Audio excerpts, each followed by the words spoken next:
Dude, we fucking suck. I usually try to be the voice of reason, but I have to agree this week. I definitely have to agree. Right. We looked like absolute trash. This is a great start for the Faithful podcast. It really is. I mean, welcome, ladies and gentlemen. We are the CLG Faithful podcast. Maybe not this week. Even if it doesn't sound that way right now. All right. I'm Nefarious, and guy that did the announcement this week is my co-host, Arjun. This is episode 54, and yeah, let's just get right into it. Sure. All right, so we're going to start things off with the Academy League for League of Legends, and, well, they start off against 100 Thieves Academy. You know who's on their Academy team? One very prominent player. I think his name's Levi. Levi. Did you watch any of Worlds or MSI? I watched a little bit of MSI. Right, so, I kind of tuned Worlds out. Yeah. So you know who Levi is? Yes. Okay, that's all you really need to know. He did. That's all you really need to know. He did unspeakable things to our Academy team. Yeah. What can you do? I guess. What can you do? So let's move on. Yeah. So CLG Academy against Team Liquid Academy.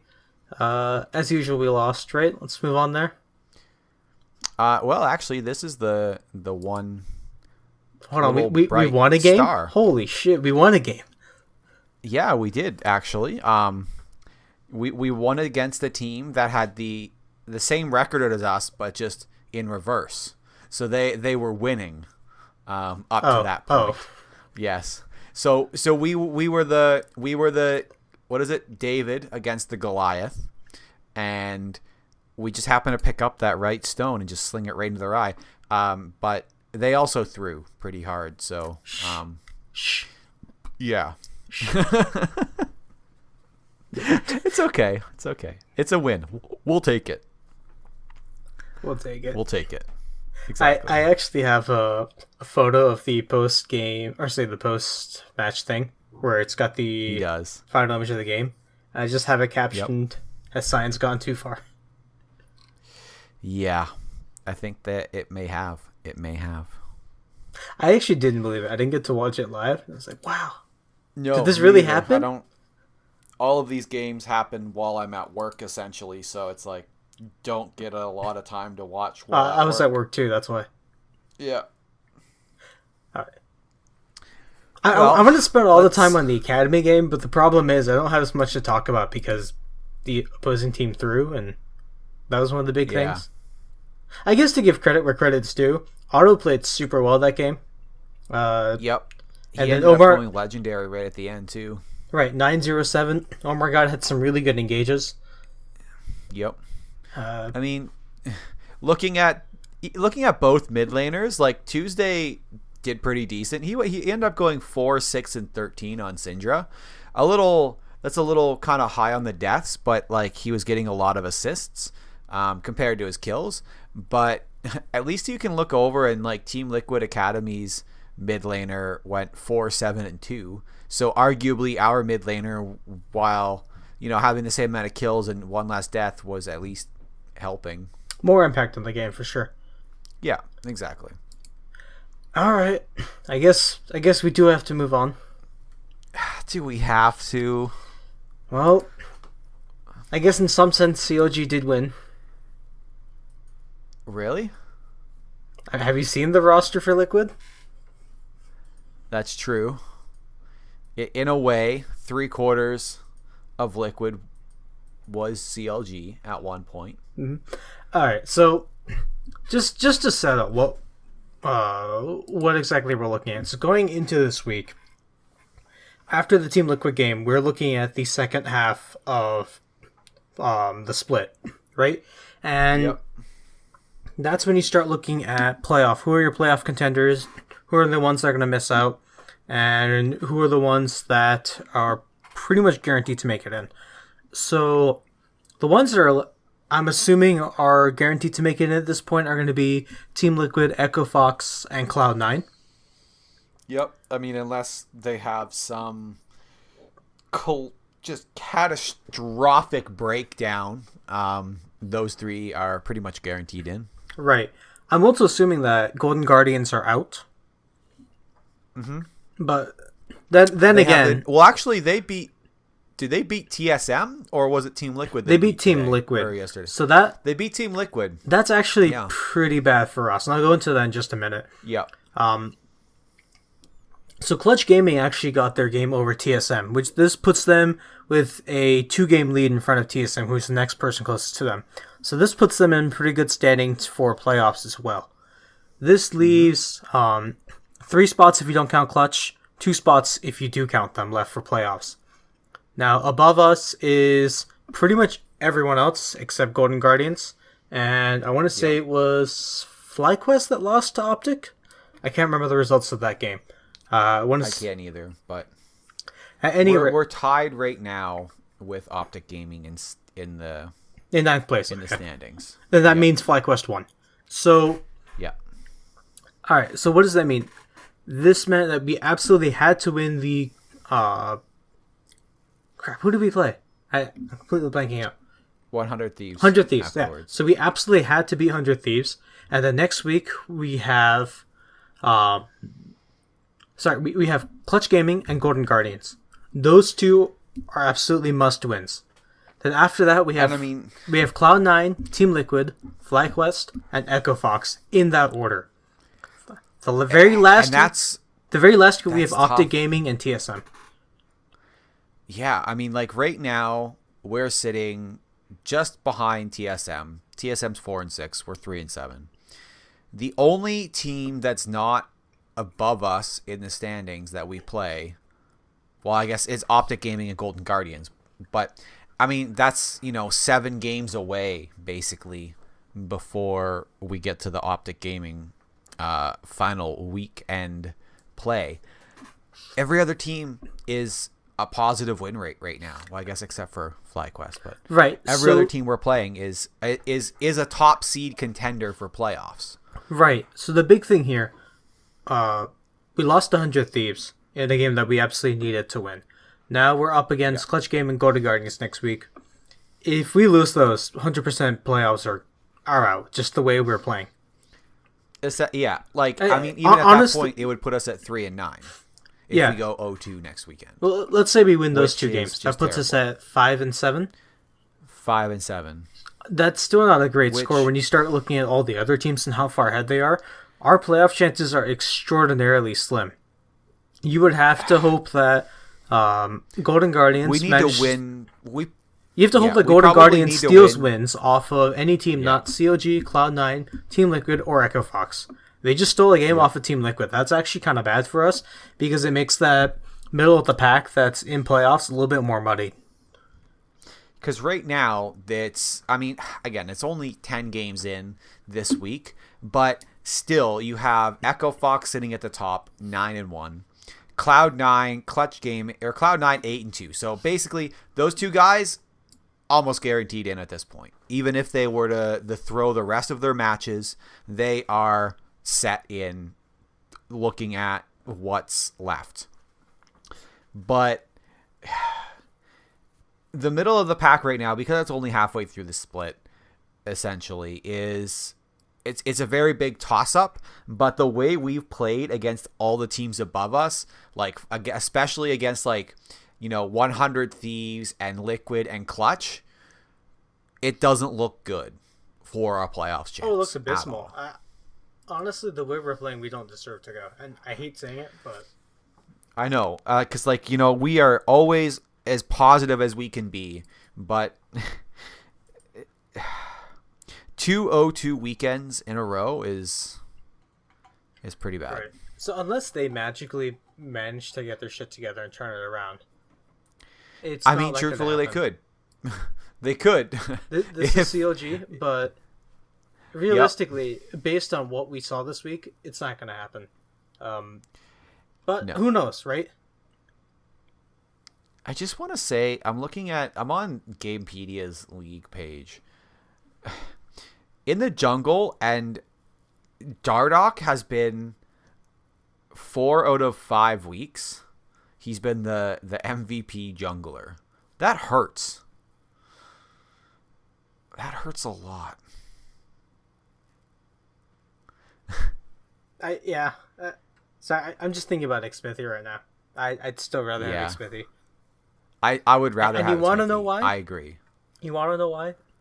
Let's look at the Team Liquid game. It's cool. So, Team Liquid played an absolute masterclass of a game if you look at vision and objective control. Yep. So, Xmithy finished the game with a 192 ward score. Ridiculous. And a 0-1-0 scoreline. It's just insane. Like, the amount of wards that he put down that game. The amount of wards he's playing down, the amount of wards he put down. He's playing as Jax, too. Yeah. He's playing as Jax. So, not only does he have, he sat at some of the lowest. He was the second lowest gold. I mean, support Ole obviously getting the least amount of gold. But he sat at the lowest amount of gold because he was 0-1-0. But he was basically putting down wards on cooldown. Kind of insane. Pretty much. So the way this game went is that Reignover was on sack, and he really couldn't do much of anything this game. Xmithy just constant invades, puts down wards, leaves. As soon as any of those wards are cleared, or any of our boys try to put down wards somewhere else, what happens? Ole and Xmithy, they go in, they clear out the wards, and they put in new ones. And they kept complete track of Reignover for the entirety of the early game, and he couldn't do anything at all. Nope. Furthermore, so you want to go into the draft a little bit? I don't think the draft itself was bad. I don't either. I see where they were going. So on the Discord channel, I did make a comment that I was a little frustrated with the draft itself. I don't think it's bad. I said it was high execution. I don't think that's the right phrase I should have used. My main thing is I look at Team Liquid's comp, and they have a Camille, Galio, and an Alistar. Those are champions that are just going to dive straight onto your face, and it's a pretty easy to execute comp. They go in, Galio comes in, boom, knock up, let Jax and Varus dish out all the damage that they need to do, you're good to go. It's not... And have Camille clean up. Right, it's not very difficult to execute in that regard. I mean, yes, there's problems if the champions start to fall behind or whatever, but... and then you kind of take a look at ours where, we've got Reignover on Jax, on Reignover on Zac.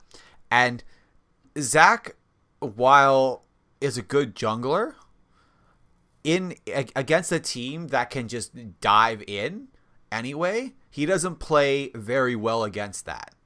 Because he's going to constantly be trying to absorb damage, absorb all the CC. But if he can't actually get his ultimate off and bring someone to Stixxay on Ezreal, there's not much happening there. Well, the other question is, who are you going to bring with you? Are you going to bring the Jax? Yeah. No. Do you want to bring Camille? Not really. Not really. You want double, right? But he's got a decent amount of protection.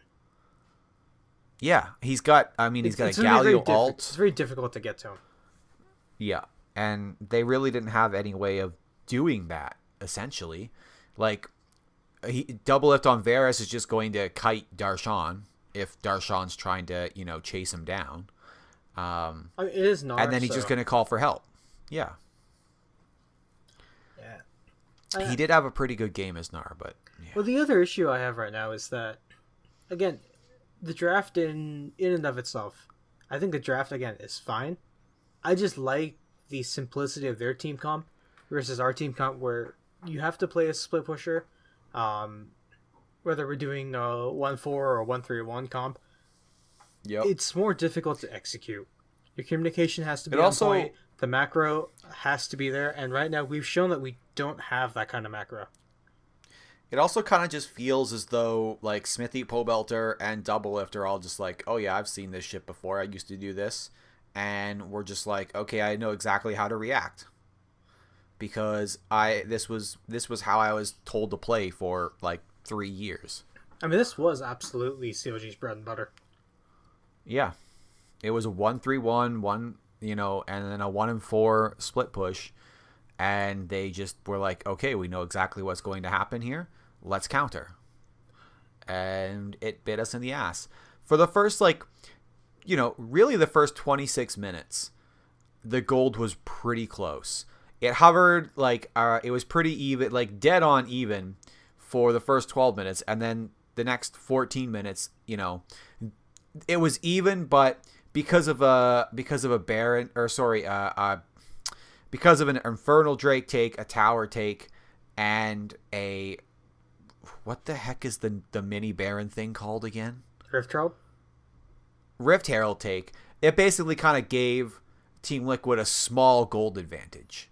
And that held on for a while, where it actually had me thinking, maybe if we get one good play, solid play where we can get a few kills and win off of that.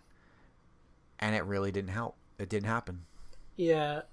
The other problem I personally have right now is that we keep picking very low wave clear comps. And if you're one pattern I'm noticing in all of our games is that the opposing team, either we do something stupid or they sneak a Baron, or I don't know, something happens. Renova gets picked off or Stixay gets picked off, and then they go for Baron. They pick the Baron. They get the Baron. Maybe we lose a team fight or whatever, right? But they have the Baron, and we don't have any wave clear in any of our comms, which makes it extremely hard to actually stall out the game. Yeah, because they're just going to be able to have, it's going to take two of us to be able to really counter one of them pushing. Yeah, the Baron minions are just going to push super hard.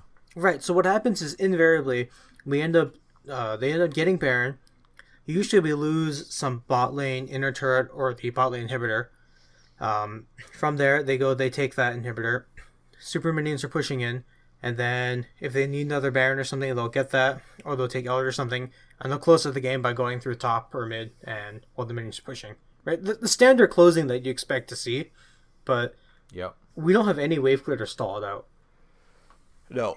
We can't stop them from pushing because they have inhibitors down. They have Baron minions pushing with them. There's no way for us to easily clear it out. Yeah.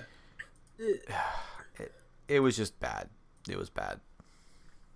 Yeah. Part of it is, we don't have the macro either to play as well. I mean, and there's some points which you can see that, okay, we're playing the defense. Maybe we're getting a little bit better at it, but it's still, when you get to the point when you're down inhibitor and then they take the second one, the game is pretty close to loss. Yep. When you've lost two inhibitors, it's very, very difficult to kind of counter that. Okay, in solo queue play or something like that, all right, you can Superman it and clear them up because there's no team cohesion. But when it comes to professional play, that's a huge advantage to have two lanes that you don't even need to look at. I mean, because the other team has such poor wave clear that you can just focus on the one lane that has an inhibitor. It's a formality. But so this game, for example, they're pushing in bot lane and Camille goes in onto Gnar, all's in. Pulbutter joins with the ult, and that's it. Darshan immediately gets blown up. They take the inhibitor, and then they just shove in the game and win from there. Yep. Yeah, I don't know. I think right now that our comps, some of the drafts are actually not bad. But again, my concern is low wave clear, and it's more difficult to execute. Those are the two big concerns I have right now. Mm-hmm. So, all right, let's move on to the 100 Thieves game. Yeah, the 100 Thieves game was a little more. Hey, I'll say back this: and forth. It was actually pretty entertaining to watch. It was entertaining to watch on all aspects because goddamn clown fiesta. It really was, and going through and rewatching it, the time where Stixay escapes from all of 100 Thieves was just amazing. It's hilarious. So a few times, in one fight, Stixay and Darshan are the only two people left alive, and of course they go after Stixay, right? So Yep. Stixay goes, he's backwards, so they're at their inner turret, we're red side, and we're fighting at the blue side inner turret. Stixay goes around and he starts going through the bush, north side towards the blue buff, and he just keeps trying to arcane shifting and shooting mystic shots back to slow people down because he's got frozen fist. It was so good. He almost killed Ryu too. He just barely gets away, and then he joins up with Darshan, who's the only other person left alive still at this point. Yeah. The 100 Thieves goes to cut them off between the two sides, so following them both behind the two entrances towards the Raptor Pit, right? Coming in from the lane. They cut him off. Darshan hops over one side, tosses Boomerang, and just barely manages to get away there. And that gives Stixay enough time to go hide somewhere in a bush and recall. It was just so good. This wasn't even the only time that happened. Stixay lived a couple other times. Yeah, there was a few times where he should have been dead to rights. Playing Ring Around the Rosie. He should have been dead to rights. That was hilarious. Yeah. Yep. Some other fun things about this game. Kill Aphromoo. Yeah, I think they made it their mission to murder the crap out of Aphromoo. I mean, we kept getting a pick on Aphromoo, and then we'd win a fight, and then we do nothing with our advantage there, and then Aphromoo would come back up. What it is. Aphromoo would come back up, and then get a fantastic tempered fate, like the one he got. We got Baron. 3 of our members recall, but then he manages to launch a tempered fate onto Stixay and Darshan, and both of them end up dying for it. Yep. I mean, you can basically watch it happen if you go check out the match history, where CLG will have gained a small advantage, it's like a heartbeat 2K graph. advantage. It's like a heartbeat graph. And then all of a sudden there'll be a big fight over something stupid, and 100 Thieves will all of a sudden go from being 1K down to being 1K up. So 2K gold swing. And the quality macro play of this game, where all 10 members are just ARAMing in mid lane, and the minions are pushing in top lane and about to take an inhibitor for 100 Thieves, and our minions are pushing in bot lane about to take a turret for us towards the inhibitor. That was dumb. It was. Both teams just postured around mid for a good 90 minutes. The entire game, probably really. A good 20 minutes. Like once the game really got going at the the 20 or 15, 16 minute mark is when kills started rolling in. It basically just did start becoming a clown fiesta, like to watch, with gold sway, like 2 to 3K gold swings over the course of like 3 or 4 minutes. Like at one point, 100 Thieves was up 2.4K, and then 4 minutes later, CLG is up 1.6K. It's just like I'm not there's gonna small lie. gold leads, right? But If I was literally just watching it, it's just like, oh god, heart attack. Oh, okay, we're doing well. Oh god, heart attack, and just. If I was a neutral, I would have found this game super entertaining. I mean, I'm biased. I still thought it was pretty fun to watch, but man, if you want a very well done game that's good on macro and it's got the shot calling and the rotations and the picks, it was awful. So the greatest thing to say about this is that Huhi had a 556 creep score. Stixay had 510 creep score. Darshan had a 406 creep score. Biofrost had 119 creep score. Hey man, 119 creep score. You gotta make the Targon's procs go to good use. You gotta make it work, man. You gotta make it work. It just Clown Fiesta, man. That was really the only reason that there was only a 4K difference in gold, is that we farmed the living hell out of minions and they didn't. Super minions. Yeah. Honestly, so I guess we should touch a little bit on draft here. I thought the draft was fine. I do too. I mean, Darshan on Gnar is always a good thing to see. He's a fantastic Gnar. Reignover has proven himself a decent, God, what is her name? A decent Sejuani. Like, well let's just say our win rate with Sejuani isn't so high. Not the split. Yeah, well, yeah. Not the split. I mean, Huhi was on Corki.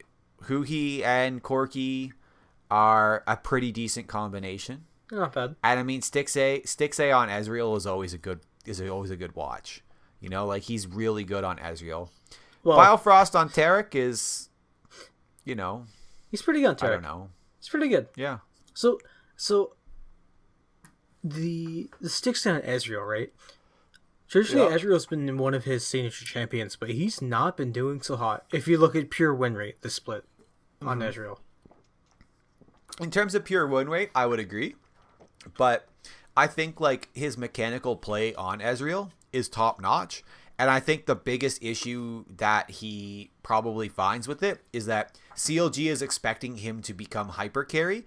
And but then why not give him Tristana or Caitlyn or... I mean, he's not a fantastic Varus player, but even Varus is there. Cody's son had taken the Tristana. I don't know if he took it first. I don't have the draft pick. I can't remember. Let me see. Yeah, they did. So they did. First, they did. They first picked Tristana. So Ezreal or Stixay went Ezreal as a counter. I mean, overall, it was an okay pick. I just remembered. Essentially went blue build. Yeah, I just remembered at the end of the game, right? We make that desperate Baron play, and we get Baron. Yep. And then we have a few people go over the wall, and I don't remember. Was it Ezreal or was it Stixay that accidentally autos the blast cone and launches our guys back into the Baron pit? Oh God, I don't remember that. I got to see that now. I think he was doing attack move, and he might have attacked the blast cone. He might have arcane shifted as well. Can you hit those with arcane shift? No, but I'm trying to think if attack move does or not. Yeah, I don't know. It might have just been a misclick, but man, that was awful to see. Everyone just gets brutalized right there. He might have just been trolling too. Well, we did have double waves of supers coming in, so yeah. I mean, you could definitely tell that Cody's son was trolling at the end with who he ends up killing Cody's son at the very end as they're pushing to win. Cody's son, while dead, sells all of his stuff and buys 6th tier of the goddesses. I think that's because that was his first death of the game. He felt sad. It was. He was sad. He was very sad that who he beat his perfect game. Yeah. I appreciate that, Huhi. Good job, bud. Good job. Yeah. There's a lot of moments we could pick from this game, but it's just because it was so weird. Like, it was just a lot of bad choices. Well, why don't we move into the very first debut of our Rainbow Six Siege team?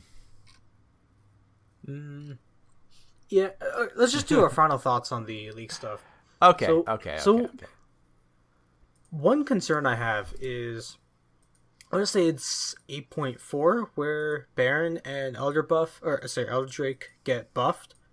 So, given how abysmal our objective control has been recently, I'm really concerned about 8.4. We need to get our asses on that. Yeah, like against Team Liquid, they got all 5 Drakes. All of them. We didn't get a single Drake against Team Liquid. Not a single one. They got 2 Mountains, 2 Oceans, and an Infernal Drake. Like, that's a lot to fight against. And the Oceans came pretty early. Like, Ocean was Drake 1 and Drake 3. So they, especially coming into the late game, had a really, really good sustain. I mean, and then the Mountain Drakes were just like, ha ha ha, we can push whatever we want. And CLG just gave them all. Even in the 100 Thieves games, I felt like there was some moments where we could have taken the Cloud Drake much earlier. Or at least contested it. Well, you know, like against... Well, it's a Cloud Drake. So we just took the Cloud Drake because they took Baron, and we just immediately rushed it while they recalled. Yeah, but it was like, okay, let's take it. So we're getting picks, right? And getting picks is great and all, but you have to translate that into some sort of either map control or an objective lead or something like that, right? And we're not really doing that. And that's one of the big problems. No. So, great. You get a pick off, and, they don't have the tempered fade or whatever, and maybe they're low. Yeah, it's a Cloud Drake, but it's something. Sure. I mean, it's money in the bank. Pimping ain't easy. Yeah. That goes back. That goes really far back, man. That goes very far back. I love saying that. All right, let's talk Rainbow Six Siege. All right. So this is the debut of our Rainbow Six Siege team. They were invited to the Rainbow Six Invitational. It's hosted by Ubisoft in Montreal, Quebec, which is in Canada. Canada, for all you Americans who don't do geography. They got drafted into Group C, and for their first game against Team Supremacy. They were the heavy favorites to win. Now, I just want to kind of put this out to say that neither me or Nefarious knows a whole lot about Rainbow Six Siege. So we just want to let you guys know that we're going to try our best to learn. However, it is something that we are it'll take some time. Really new to. Yeah, it'll take some time. So please, we're just going to basically kind of just go over this thing because we really don't understand it. But please give us some time on Rainbow Six Siege. We don't understand it yet. Yeah, we don't understand it yet. So we'll be in to learn and just so we can better ourselves in that. So they're in Group C. Match 1 was on Chalet. Unfortunately, after some great plays by Skies and legit, you should go watch CLG Ricky's video on the CLG subreddit. Maybe I'll put a link to it. It's the latest video on the Counter Logic Gaming YouTube channel. Rainbow Six Siege highlights, from the 6 Invitational. Some of them are pretty freaking great. Some great plays by Sky, but unfortunately the boys dropped this one to Supremacy 3-5. Match 2 was on Clubhouse. This was actually a really crazy game for CLG. You can tell that Clubhouse is one of their maps. Some amazing shots by Laxing and Skies, and it really showed. CLG dominated Team Supremacy 5-1 on Clubhouse. Coming into the final round on Bank, it was a rather back and forth match. On the final round, down 3-4, Geo was insane. He was outnumbered 1v2. He just needed to take out one guy. The timer was running down, but I'm assuming that if there's more attackers than defenders, the attackers win. I'm not really 100% sure how it works. Either way, he just needed to take one guy out to win it. As the timer runs down, he peeks around the basement corner, found one of the Supremacy players in a corner hiding, and he takes a few shots. Boom, he knocked out. CLG wins that round with 1 second remaining. You need to have more attackers than defenders when you win. If a time runs out. You don't watch Premier League, do you? Right? What's that? You don't watch any of the Premier League, do you? No, I don't. All right, so there's a commentator might go on that just says stupid stuff. So to win, you need to just score more goals than your opponent. Wow, thanks for the insightful commentary. I think it's if time runs out, the team with the most players left alive wins. And I think if it's a tie, I think it goes to the defenders, is what I'm assuming is happening there. Gotcha. Because it was 1 versus 1. There was still one of them each remaining alive. But as time ran out, CLG won. And it took them to overtime. So that was actually pretty sweet. Unfortunately, though, CLG takes some pretty odd angle deaths and falls down to this one, 4-6. That means they will play a do-or-die match against Yeah Gaming afterwards. So match 1 versus Yeah Gaming was on Clubhouse. We did see on the previous match against Supremacy that CLG was pretty damn good on it. And they definitely showed up this time. Definitely looked like Yeah Gaming was kind of watching what happened against Supremacy, because they did take a few more rounds, but CLG did win it 5-3. Match 2 was on Oregon. Unfortunately, the boys take the loss here 3-5. Match 3 on Consulate was pretty much the exact same as Oregon, and unfortunately we do fall 3-5, meaning that CLG is eliminated from the 6th Invitational in the group stages. Unfortunate. Pretty bad week to be a CLG fan, not gonna lie. Hey man, we had the win over the Team won. Liquid Academy. That is the highlight of our week. The highlight of our week, our Academy team beat Team Liquid's Academy team. Hells to the yeah. Actually, we do have there is some more content though. That's actually pretty nice. Oh, so sweet. They've been releasing more content. You know the new video series that they have out, the CLG Fighting video series? Yep. Yeah, so they released a new episode of that a few days ago. That's actually pretty fun to watch, and that, if I'm correct, is being done by Captain Jack. I believe so, yes. Yeah. And I mean, hey, and like I said, CLG Ricky's Rainbow Six Invitational. So at the top of the CLG subreddit right now, but we'll throw a couple of links at the bottom of this. Of the description, just so you guys can click on and have easy links to that, because they have really kicked up their video production in the last little while. It's good to see them putting out more content that's not strictly League of Legends. Yeah, and I mean they did hint at that when we talked to Ricky for the interview. Yeah, he did. He was like, yeah, you guys should look out for some new content coming from not League of Legends, which is pretty awesome. Absolutely. And yeah, actually, we should have something special next week if all things go right. More on that next week. It should be a special. Are we going to do it as a single episode, or are we going to kind of do separate? I'm not sure. We'll figure it out. We'll figure it out. Yeah. All right, ladies and gentlemen, this has been the CLG Faithful Podcast. We are a weekly podcast that goes over all things CLG. If you enjoy what we do, then please take a few minutes to follow us on Twitter, subscribe on YouTube, or give us a ratings on iTunes and Google Play. We love getting feedback. Please, please, please send us your thoughts over at clgfaithful@gmail.com or in the Reddit thread that you probably found this link to. If that's how you got here, I really have no idea. I haven't looked at our metrics for how people click to us. But we do promise to respond anywhere you leave those comments. Thank you guys very much for listening. I've been Artrin. I'm not You can find me at Artrin, twitter.com/ArtrinTV.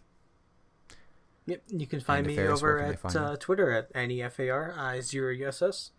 And yeah, just as one final closing note, just thanks again for everyone that does listen every week. Absolutely. We do read through every little bit of comments and feedback that we get. So thank you very much for everyone that actually gives us feedback. Yeah. Thank you guys very much for listening. Peace. See ya.